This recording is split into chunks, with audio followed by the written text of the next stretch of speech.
Hello, welcome to CashCalc TV. Today we're going to look at the salary tax calculator and what it can do for you and how it can help.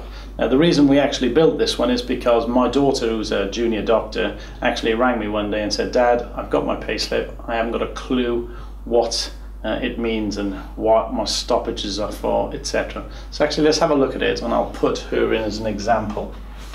So as you can see, we got a basic pay of 30,000. And that particular job my daughter was on gave her a band in allowance of 20%, so that's £6,000. So, but of course the £6,000, whilst it's taxable, it's not pensionable, so which is why my daughter was getting very confused.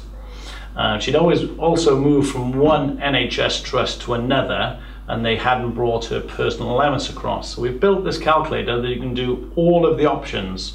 So if you click on the more options, you can see that you can change the personal allowance remaining. So if they've moved between trusts, you can possibly put it at 0 because they're going on to emergency tax. You can put how many hours they are. So basic is obviously 40 hours, but on a banded allowance, I think she was averaging 48 hours a week.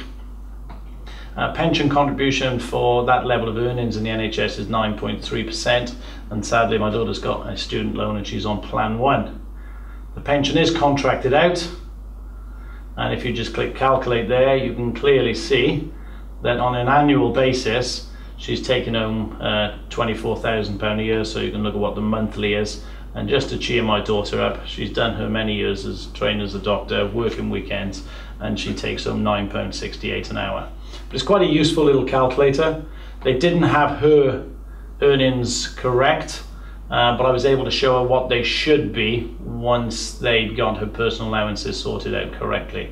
So quite a useful calculator. So just have a look at it, guys. Fairly simple to use, fairly obvious, so just give it a go.